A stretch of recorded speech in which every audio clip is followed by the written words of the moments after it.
Hello and welcome to Nationwide. I'm Naja'atu Tijani. Thanks for joining us. We begin with news from Japan. Automobile manufacturing giant, the Toyota Company of Japan, has agreed in principle to establish an assembly plant in Nigeria. This follows a request by President Muhammadu Buhari in Yokohama after a courtesy visit by representatives of the company led by the Chief Executive Officer and President Ichiro Kashitani. State House correspondent Adamu Sambo reports that President Buhari also extracted a commitment to Nigeria by the Japan Bank for International Cooperation. The visit by the Toyota Company of Japan to President Muhammadu Buhari is coming barely 24 hours after Prime Minister Shinzo Abe assured him of his resolve to support Japanese companies expand their businesses and investments in Africa. The Chief Executive Officer of the company, Ichiro Kashitani, had told the president that although Toyota has assembly plants in 2 other African countries, it cannot afford to ignore Nigeria as the biggest market on the continent. To do that, however, Mr. Kashitani said greater involvement by the Nigerian government is key. And the reason why they want the government involvement in that is because if they open up an assembly plant, they want to stop the importation of used cars. And of course, the issue there in stopping the importation of used cars to make it possible for Nigerian consumers to be able to afford cars, we have to revisit our whole lending system, credit system in the country, and and to have at least a mortgage system, where the average Nigerian can be able to, buy on hire purchase. So that was good. They were, they were keen to have this conversation with Mr. President to get some reassurance and, of course, to get some government buy-in. President Muhammadu Buhari also met with officials of the Bank for International Cooperation of Japan, led by Deputy Governor Nobumitsu Hayashi. During the meeting, the bank has indicated interest in funding critical projects to be executed by Japanese companies in various sectors of the Nigerian economy, especially oil and gas, power, and infrastructure. They were very complimentary about Mr. President and his economic policies, making Nigeria an easier place to do business and trying to tackle the security challenges in the country. They said they have a lot of financial resources, and it's really just a question of Nigerian government giving them the opportunity to expand. That there are a lot of Japanese businesses that want to come into Africa, and that they're willing and ready and able to invest more in Nigeria. So how does the Nigerian government feel about all this? Very, very well, because as Mr. President said, our need is great. We have a huge infrastructure deficit, so we have to, build and build, We have also what he calls the capacity for absorption. Also on the margins of the Tokyo International Conference on African Development here in Yokohama, President Muhammadu Buhari has granted audience to the Prime Minister of Algeria, Noureddin Bedoui. Discussions centered on various areas of collaboration and cooperation between Nigeria and Algeria, especially with regards to the gas subsector of the petroleum industry. Algeria is now, third largest gas producer, or at least has in terms of reserves, the second or third in the world, and a lot of experience and expertise.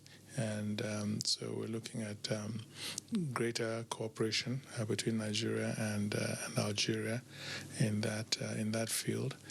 And the Prime Minister also raised the possibility of gas pipeline across the Sahara through to into Algeria.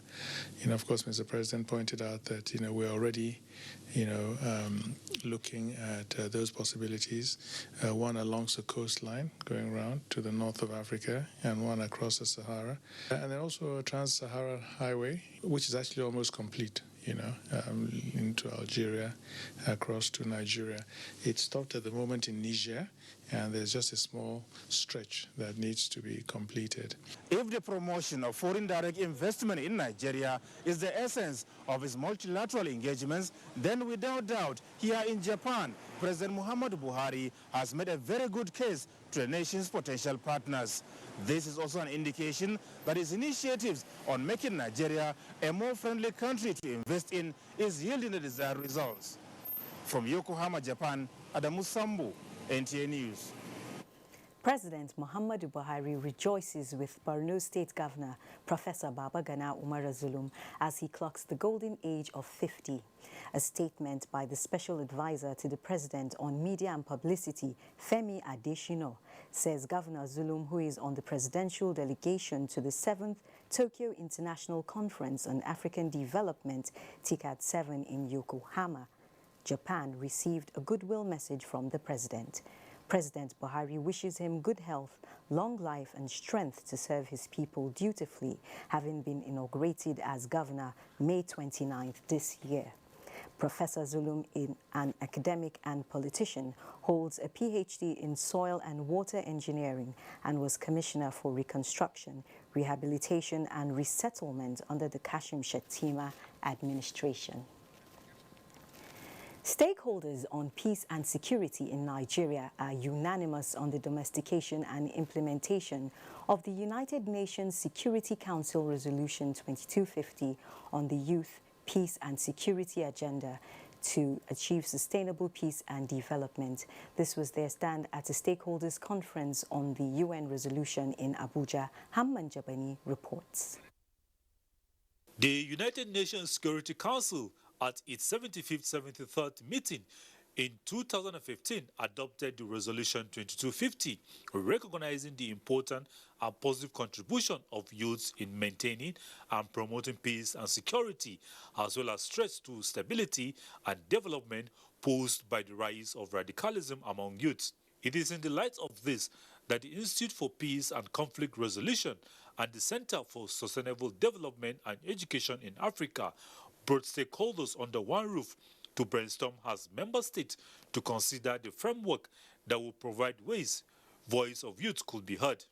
It also seeks to set up mechanisms that will enable youth participate meaningfully in peace processes and dispute resolution.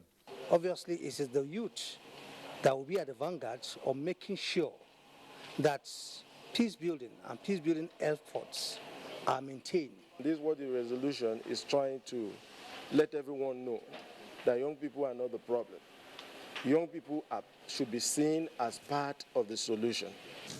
National security today, as it is citizen-centered and requires the whole of national approach and the entire spectrum of civil military relations. The participants are expected to come up with an action plan for the implementation and its domestication at all levels in the country. Hamman Jabani, NTA News. The African Center for Leadership, Strategy and Development has unveiled a 5-year strategy plan to assist Nigeria meet her obligations as committed in an open government partnership signed by President Muhammadu Buhari in London. Kenneth Nanim reports. Nigeria, like other countries, is being confronted by socioeconomic challenges. This trend, economic researchers and analysts believe, is responsible for underdevelopment of third world countries. Now, African Center for Leadership, Strategy and Development is presenting a 7-chapter strategy plan document designed to chart a roadmap for a long-term development addressing challenges in different aspects of the economy. Even if you have a good leader without a strategy, there's no way such leader can deliver development. We are here to change that narrative and to take a stand that A new Nigeria is possible, and a new Africa is also possible. The Centre is of the opinion that through adequate collaborations and continuous advocacy, government will appreciate and incorporate the strategy plan in its development policies for leadership capacity building, management information system monitoring and development. It also has the mechanism to check loss of revenue through cybercrimes and other forms of corruption. It's a call to every Nigerian to actually sit down and just ask, what will be my contribution to this country? The 2019-2023 strategy plan is a product of the review of the 2013-2017 plan, which addresses shortcomings of long-term projects, funding and other issues. Kenneth Nanim, NTA News. Let's join our Lagos Network Center for more updates. Jennifer Igwe is our guide. It's good to see you, Jennifer. Welcome to Lagos. Now, the Federal Ministry of Works has put in place partial diversion plans to guarantee movement of vehicles ahead of a major construction work at the Kara end of the Lagos-Ibadan Expressway. The ministry wants the contractor handling the project to expedite action at this section of the road, as this section of the road must be fully open before the Yuletide season. Michael Olaleye reports. The Lagos-Ibadan Expressway is a strategic gateway to the busiest trade corridor in West Africa, with about 10,000 vehicles plying this route on a daily basis, in a bid to facilitate the seamless movement of motorists. The highway is undergoing reconstruction, and the Bega-Kara section will experience major rehabilitation from next week, which definitely will affect traffic flow. The Federal Ministry of Works is already planning in this direction, as traffic will be diverted into at least 2 lanes on both carriageways, while traffic diversion signs and symbols have been provided at interval for easy navigation. From the end of that Kara Bridge up to this gantry, that is the first 600 meters. And then once we finish that stretch, we move over to the inbound Shagamu. Then we move traffic to outbound Lagos. The diversion is such that you can take 2 vehicles at the same time. Other traffic management agencies called for caution and advised motorists against violating traffic rules. We are at the critical section of this corridor, but I can assure you that nobody is going to sleep on this section. There is going to be adequate deployment of personnel and resources. We have made arrangements to position some towing vehicles on ground to move any disabled vehicle off our road, because we have a section that is now, probably broken into 2, in a way that you have 2 lanes to and fro. The reconstruction of the Lagos-Ibadan Expressway, which was awarded in 2013, is expected to be completed within the next 2 years. In Lagos, Michael Olale, NTA News.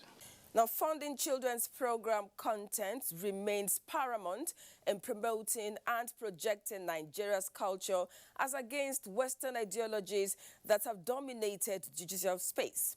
These and more were the submission of stakeholders at the concluding session of the 4th International Digital Broadcast Media Convention in Lagos. Amaka Owo reports.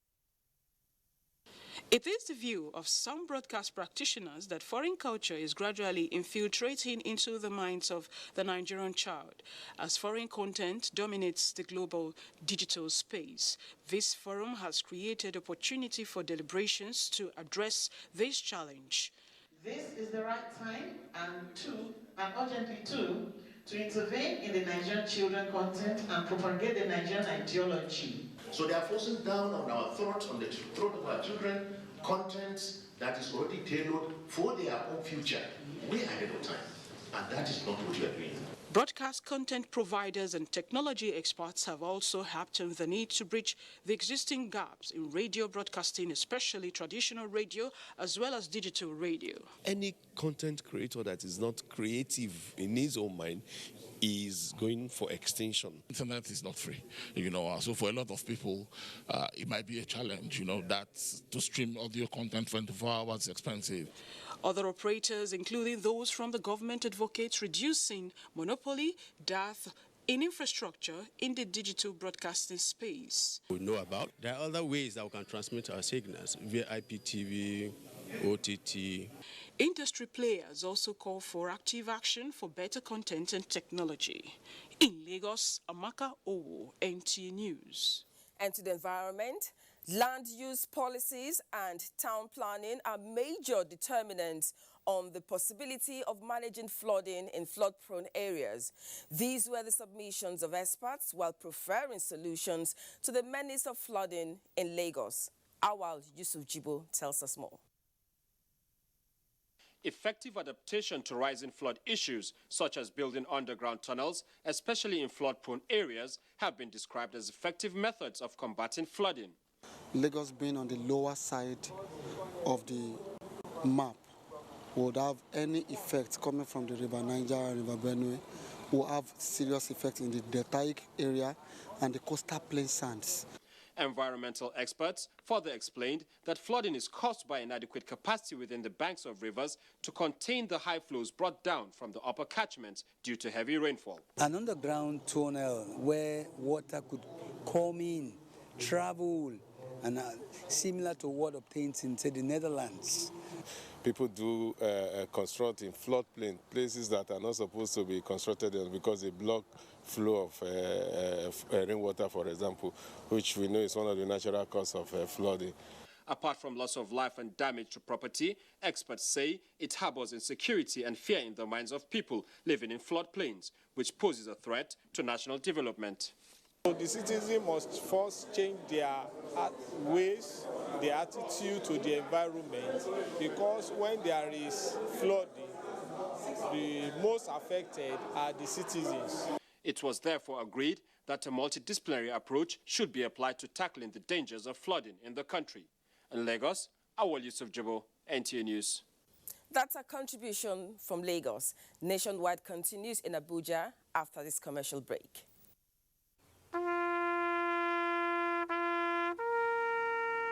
They are there at the crack of dawn. They are there busy preparing while we rise for our day. They are there silently, guarding, waiting, listening, and watching. They are there ready in the sky above and the waters below, in the blistering heat of the day, in the dead of night, willing, indefatigable, determined in the defense of the sovereignty of our country. They are our first line of defense and our last. They who have paid the ultimate price in defending us. They are fathers and uncles. They are mothers and sisters and girlfriends and boyfriends. They are brothers and cousins and best friends and neighbors. They are classmates, colleagues, and citizens of this nation.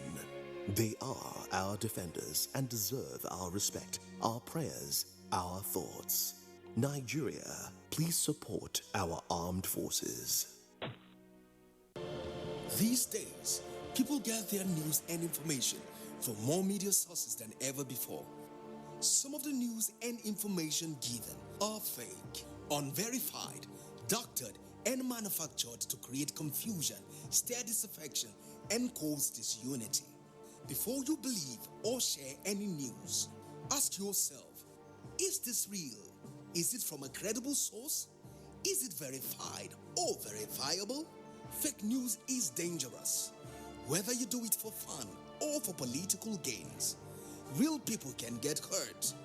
Fake news, don't create it, don't spread it.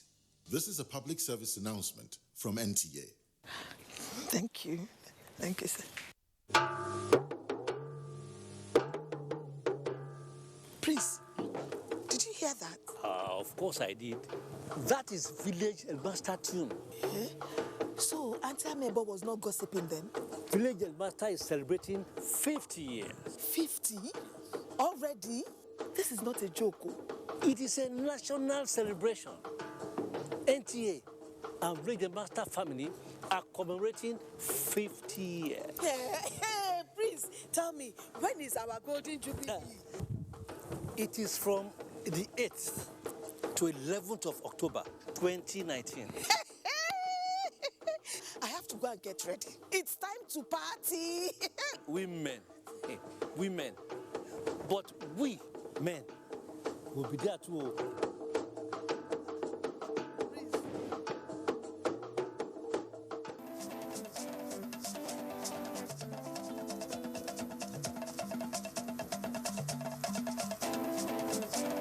Get the latest news and updates from across Nigeria on NTA Nationwide. NTA Nationwide, weekdays by 4 p.m. Get it first. Get it fresh.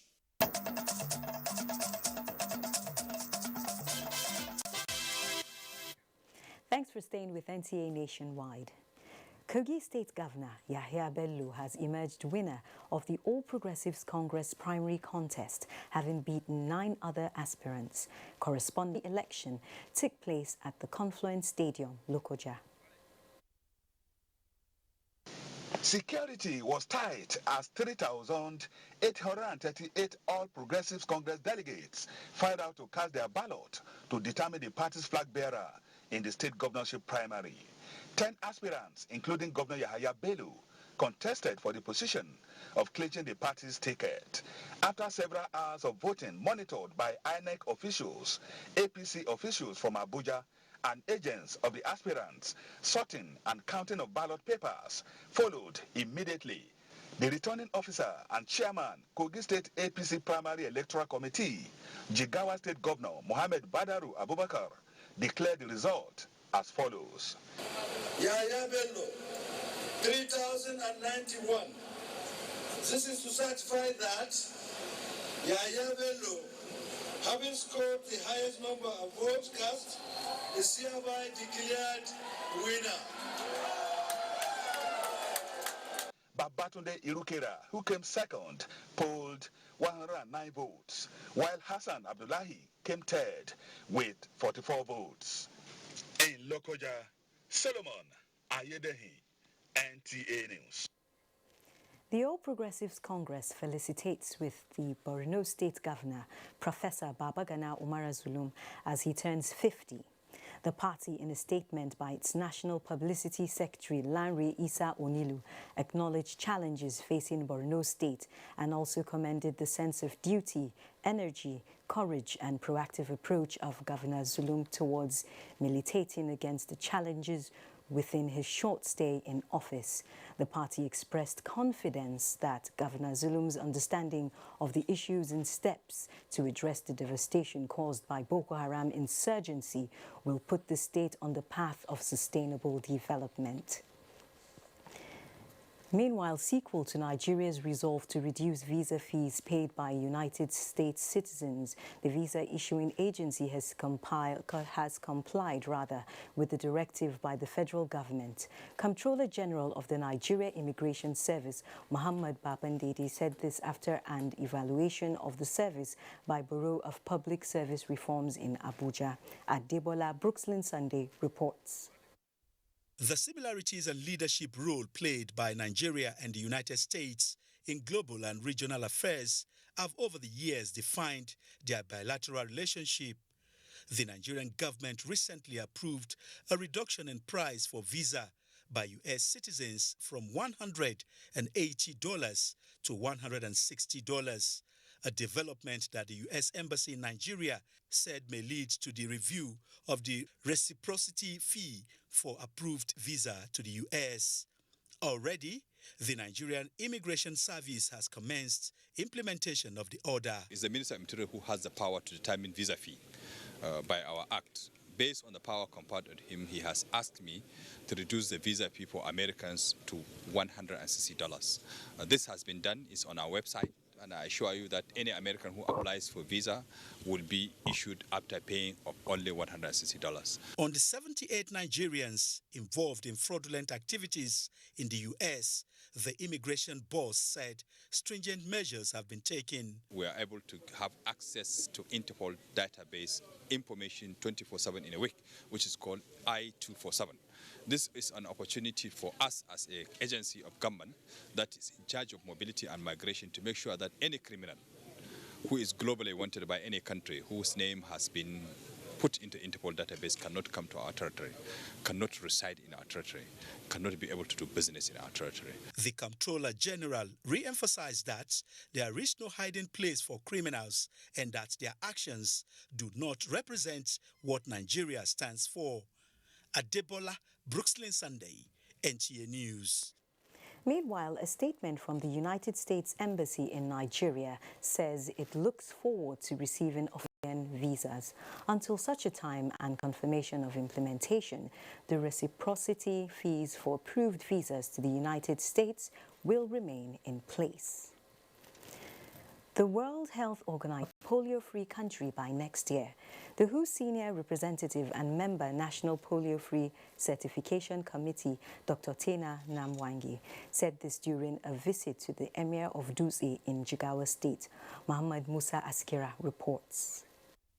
Dr. Tana Namwangi, who led a team of international health organizations to Jigawa State, the only state in Nigeria that has the highest immunization and vaccine coverage against childhood killer diseases, polio, measles, whooping cough and tuberculosis, among others, says immunization and vaccination are two most important public health interventions that can seize cost-effective strategy to reduce both morbidity and mortality associated with infectious diseases among children in the country. The WHO representative says concerted efforts of a broad array of vaccine advocates, which include traditional and religious leaders, parents' cooperation, and health workers' resilience, has enabled Nigeria to achieve 3 years without polio outbreak since the last one at Kondiga in Borno State in 2016. With the current achievements, according to him, Nigeria is on the verge of being certified as polio-free country. All the effort that you've been making in the past years just means that we have to continue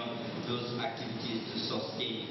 The other issue is also to use the same structure not only to focus on polio or AFP, but also to ensure that our surveillance system around all the vaccine preventable diseases, measles, yellow fever, meningitis, continue. The Emir of Dutse, Dr. Nuhu Muhammad Sunusi, assured the visiting health team that his emirate will continue to do more in complementing the federal government's effort in building a healthy and prosperous nation for the good of all citizens. From Dutse, Muhammad Musa Askira, NTA News. We apologize for the poor visuals there. It's due to a technical hitch. And now let's join Chinenye in Enugu for more reports.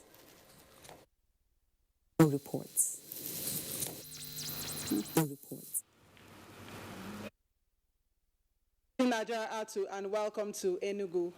Tackling insecurity in the society requires proper deployment of security apparatus, wisdom and commitment on the part of the leadership.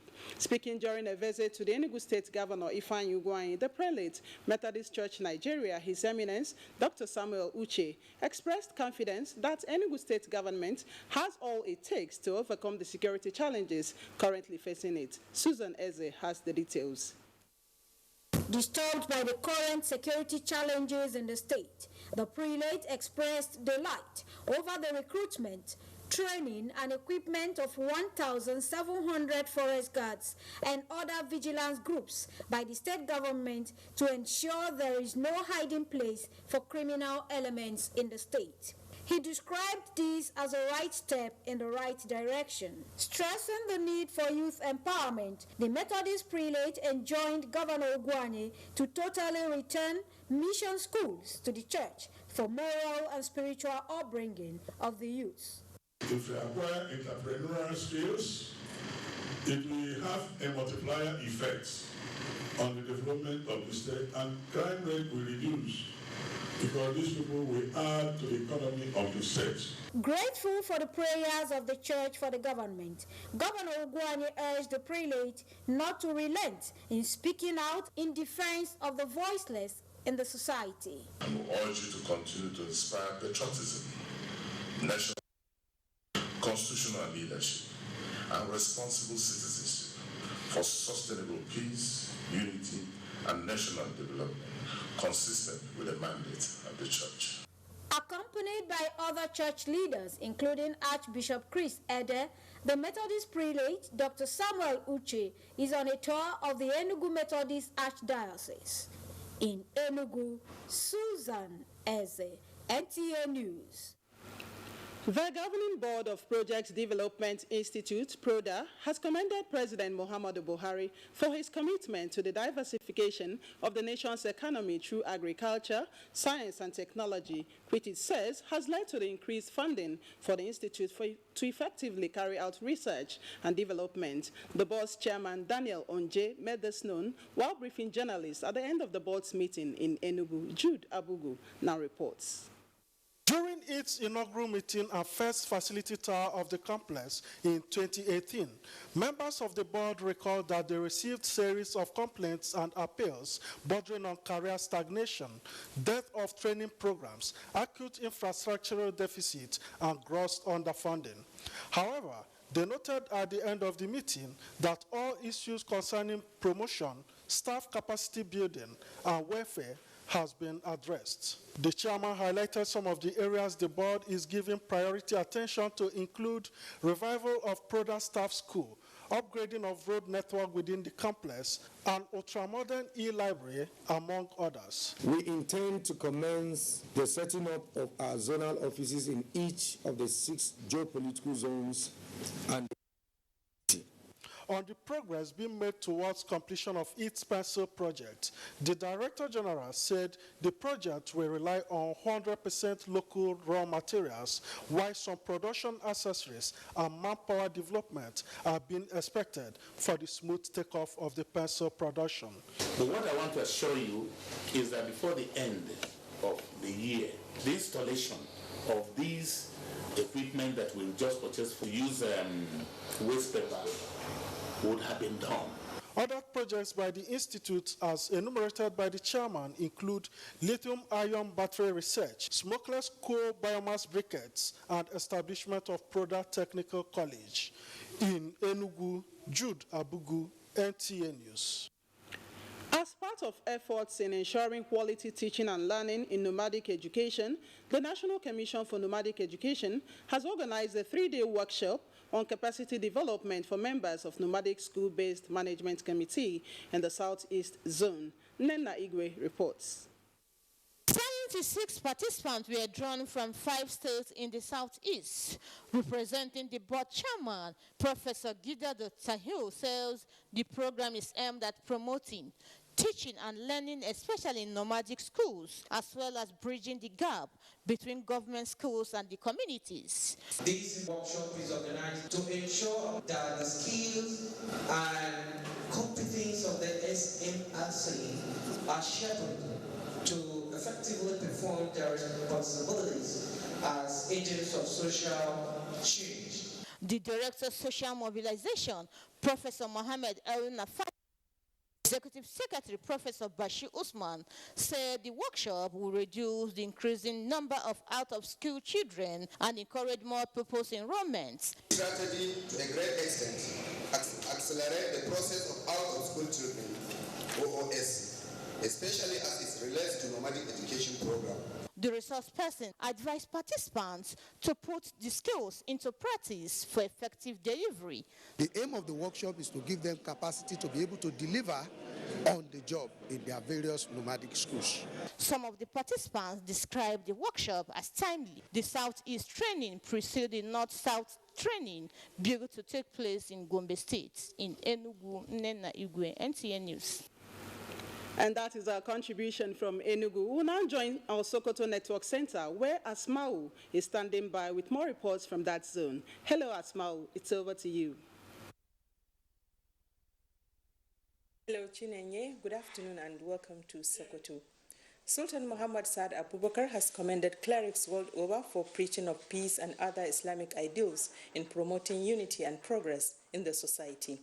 The Sultan made the commendation when he received President of the United Kingdom Humanitarian Foundation and co-founder of Islamic Relief Worldwide, Dr. Hani Abdul Gawad Al-Banna, who visited him at the palace. Sheikh Muhammad Dati completes the report.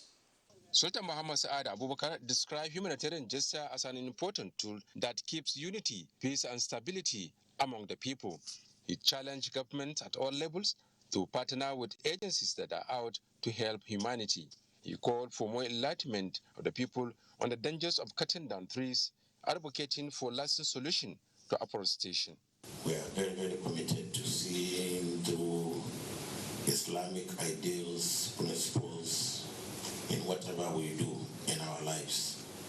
Dr. Hani Al-Banna appreciated the efforts of the Sultan in promoting peace and unity among ethnic groups in Nigeria.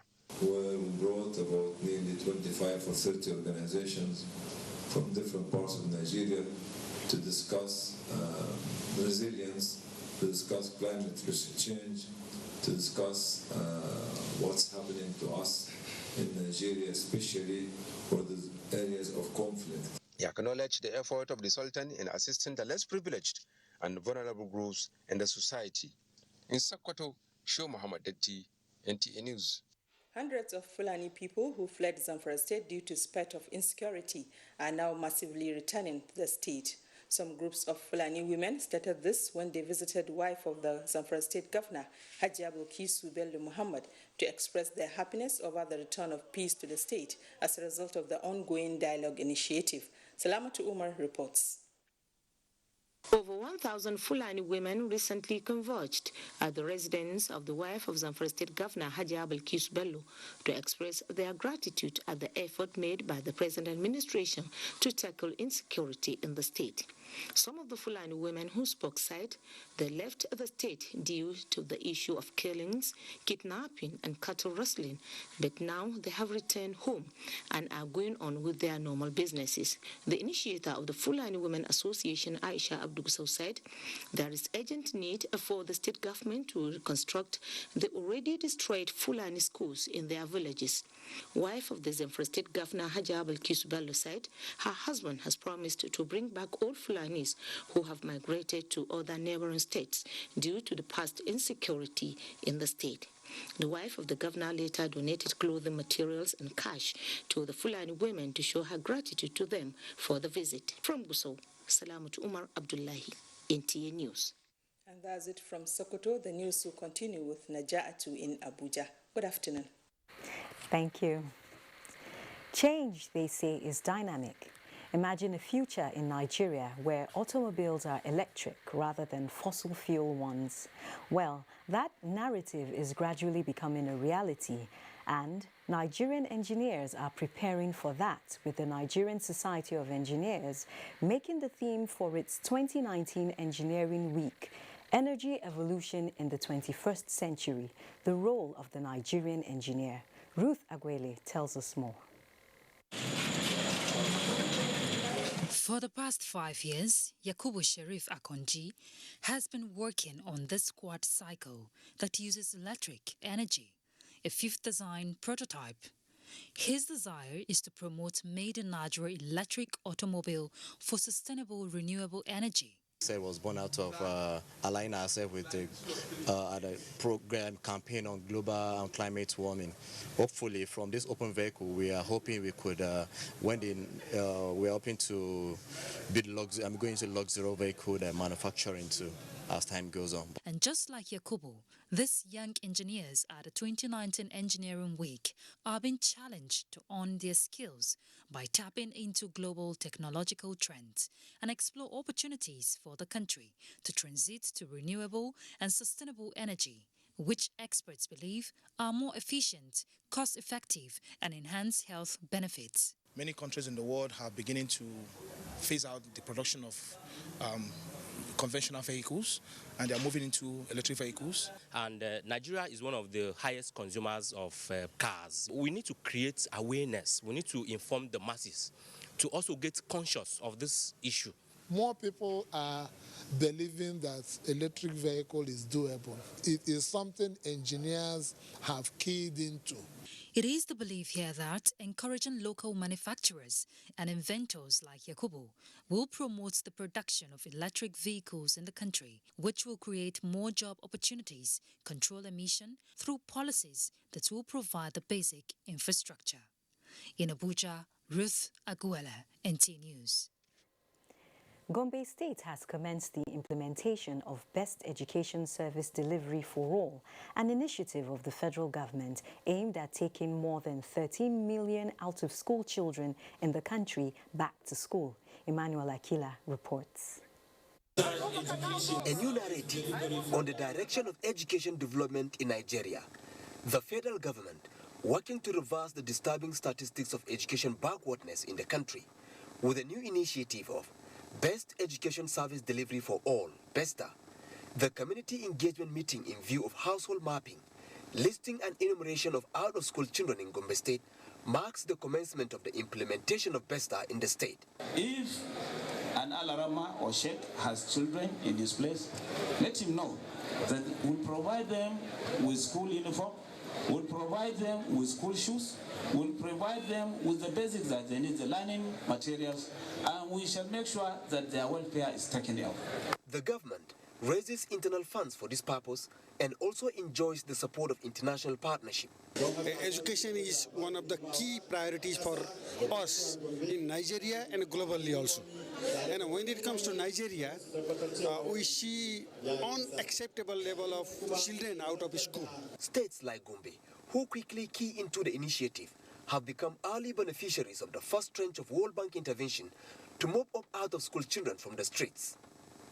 BESTA, together with UNICEF, would begin the exercise of determining the actual number of out-of-school children in the state by visiting families and the Sangaya, where Almajiris receive Islamic education, with a view of taking the out-of-school children back to the classrooms. In Gombe, I am Emmanuel Akila, NTA News. Similarly, in Abia State, Governor Victor Ikpeazu has inaugurated a cottage hospital and a rural electricity project in Obohia, Iberi community of Ukwano local government area of the state to improve the living standard of the people. Chinyere Okoli reports. Before now, the people of Obohio Bibere in Ukwano local government area in Abia State travel over 5 miles to access medical care in Umuahia, Jebese capital, due to the collapse of the only cottage hospital which was built in 1984. But now, there is a sign of relief courtesy of the member representing Ukwano Umuahia Federal constituency in the National Assembly, Sam Onibo, who took it up as his constituency project. He expressed optimism that the rehabilitation made will help in addressing the healthcare challenges of the people. We're also working on a road that will pass from Okwe through Obohia to carry in Akwa Ibom. Inaugurating the facilities, the governor of Abia State, Dr. Okezi Ikpeazu, who was represented by his deputy, Saude Okachukwu, commended the facilitator and urged the people of the community to guard the facilities against the activities of vandals. All our representatives, both at the federal level and at the state level, to at all times continue to collaborate with the necessary agencies towards bringing the needed dividend of democracy to our people. The facilities will address the health needs of the people from Obohia Obibere in Ukwano and 8 neighboring communities. In Umuahia, Chinyere Okoli, NTA News. Now, the FCT Police Command says it has commenced discreet investigation into the explosive materials used for quarry mining and rock blasting intercepted on Wednesday by a joint team of police operatives from the command's Explosive Ordnance Disposal Unit and Nyanya Police Division at the Baba Nagode Motor Park in Nyanya. A statement issued by the police public relations officer, DSP Anjuguri Mansa, adds that as part of the investigation process, one Hamisu Abba, Suleiman Hamid Onu Sunday, and Angwan Bulus have been arrested in connection with the authorized movement of the materials. The suspects have been transferred to the Command Criminal Investigation Department for discreet investigation. In the meantime, members of the public are advised to go about their lawful activities as adequate security measures have been put in place by the command to protect lives and property in the Federal Capital Territory. The 2019 Interpol Week has ended in Abuja with a call on law enforcement officers to make a difference in their respective agencies. Francis Form reports that the police and the Nigeria Immigration Service are synergizing to advance effective and efficient border security and migration management. This 528 participants are drawn from different law enforcement agencies. Their mission is to make Nigeria and the world a safer place. In the last 3 days, the participants were exposed to the uses of I-247 Interpol Code, which connects all law enforcement agencies the world over to emerging trends in the fight against crime and criminality. Of major concern is the role of the National Central Bureau in coordinating law enforcement agencies, combating corruption and money laundering, illegal migration and the menace of trafficking in persons. This, the Inspector General of Police believes, will address the challenges of insecurity bedeviling the country. This will in no small measure assist you to fully utilize the tools and capabilities of Interpol National Central Bureau towards attending your individual agency's mandate in our common drive towards enhancing internal, regional, and global security. At the point of entry, we should be able to connect to I-247 so that if such persons are wanted globally, or they have a lost passport, or a stolen passport, or a forged passport, we should be able to soon know because there's a global police tool. The organizers believe that the presentation of Interpol Code I-247 to the Nigeria Immigration Service will further strengthen the security architecture of the country. You cannot do any policy without sharing information, and that is the essence of bringing all the law enforcement agencies together. Similarly, a nationwide vision screening exercise was flagged off for police personnel as part of Inspector General of Police awareness strategy of staying healthy to secure the nation. In Abuja, Francis Form, NTA News. The fact that ending all forms of violence against women and girls is not only a basic human right, but seen to be a critical step in attaining sustainable development is prompting the Ministry of Women Affairs to prioritize SDGs Goal 5 in this new dispensation. Momso Damian Deti reports.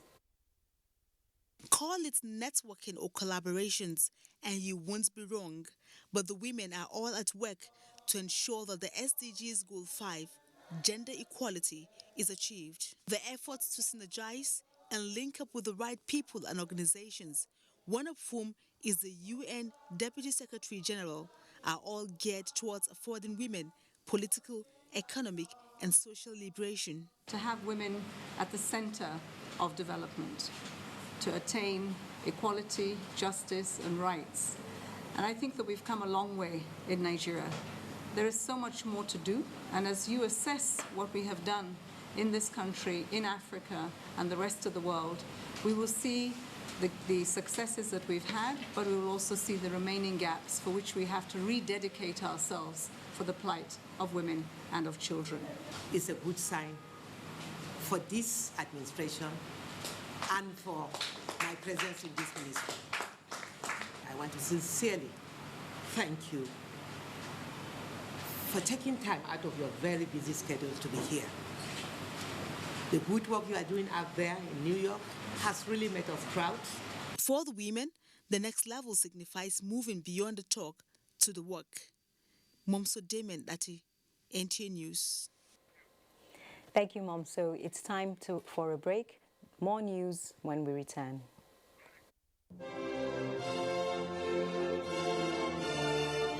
The Nigerian national flag is a sacred national symbol.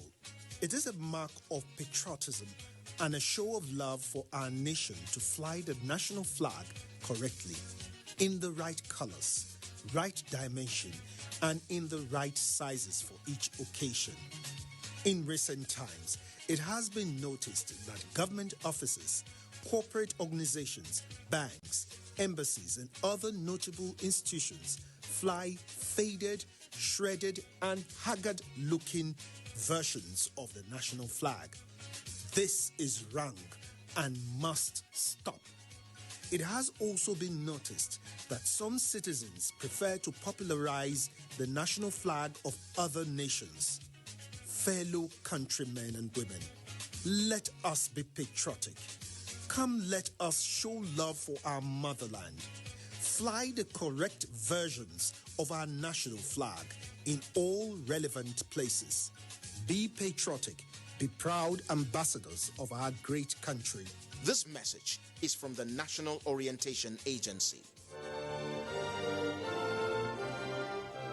You can follow us on all our social media platforms: Facebook at NTA Network News, Instagram at NTA Network, Twitter at NTA News Now, YouTube at NTA News Online. Or visit www.nta.ng. For live streaming, visit www.nta.ng/live. Now, you can stay updated on the go, be it on your TV, iPhone, laptop, or iPad, or download the NTA mobile application from your Play Store or App Store. NTA, you can beat the rich. When you hear that sound, you know that Nigeria's most authentic newscast is about to begin.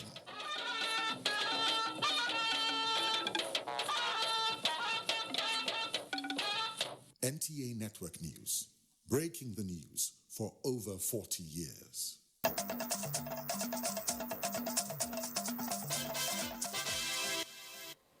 Thanks for staying with NTA Nationwide. Anambra State House of Assembly has urged the federal government to pay attention to federal roads which are in deplorable condition. The report. While commending President Muhammadu Buhari on the level of work done at the Umunya Nteje Okozo axis of the Onitsha-Enugu Expressway, the state of the 11 other federal roads that cut across more than 40 communities in Anambra State, the lawmakers say requires an immediate attention by the Federal Ministry of Works and Housing.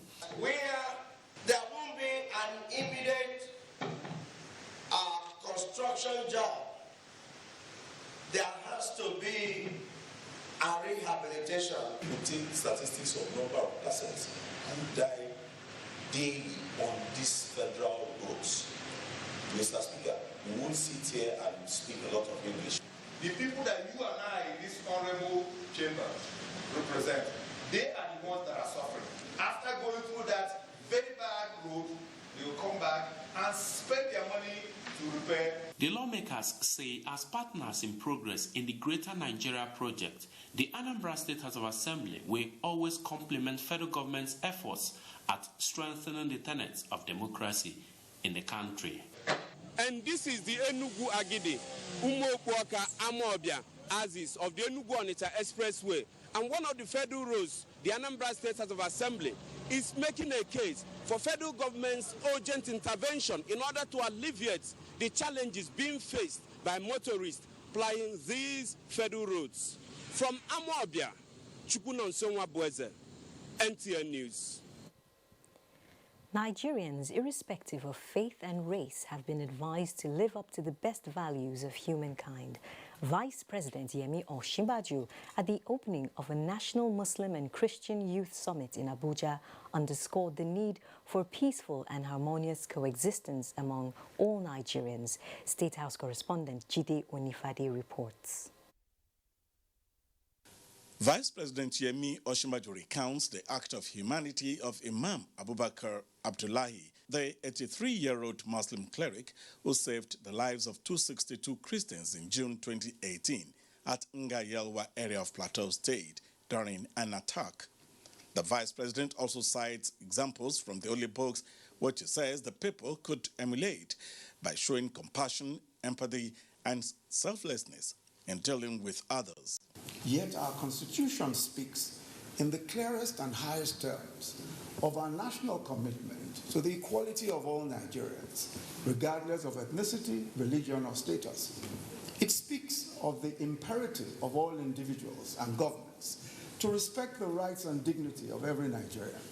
Every free nation today has these same set or similar ideals, but constitutional declarations mean nothing unless there are men and women ready to make the personal sacrifices to bridge the gap between rhetoric and constitutional ideals. To the Muslims and the Christian youth who are organizers of the summit, it is also time to put their beliefs into practice. That leadership role extends to being champions of peace, unity, tolerance, and understanding amongst the different tribes and faiths of today.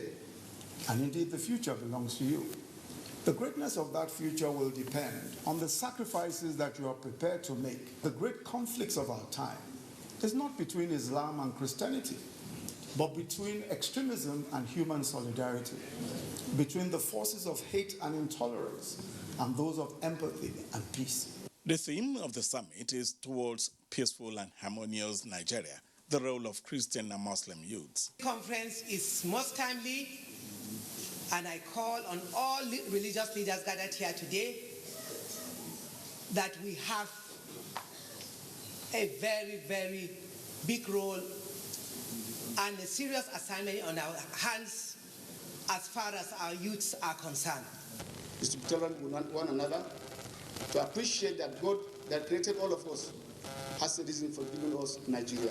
Note, I strongly commend the constructive initiative of both Christians and Muslims youth on peace development initiatives. I would like to appeal to the youth that, disappointed as you may feel of us who are your elders, the future is bright. If at this particular time you learn to respect one another.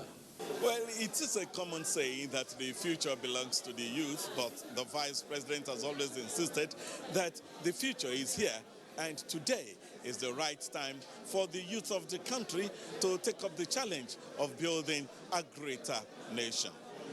From the International Conference Center in Abuja, Jide Onifade, NT News.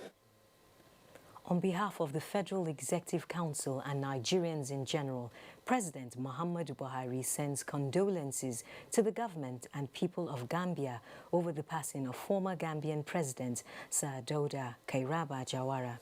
In a statement by the Special Advisor to the President on Media and Publicity, Femi Adesina, President Buhari commiserates with family members, friends and political associates of the great leader who served as Prime Minister from 1962 to 1970 and First President of the Gambia from 1970 to 1994. President Buhari affirms that Sir Jawara's visionary and courageous leadership saw the Gambia gaining its independence in 1965 and later turned into a republic in 1970. The president believes as a lawmaker, prime minister and president, the Gambian leader set the political and economic foundation for the country's rise, urging upcoming leaders in the country to always remember the personal sacrifice and contributions of Sir Jawara to the Gambia. He praised the Almighty God to grant the soul of the former president rest and comfort his family. And that concludes Nationwide today. Thank you for staying with us. I'm Naja'atu Tijani.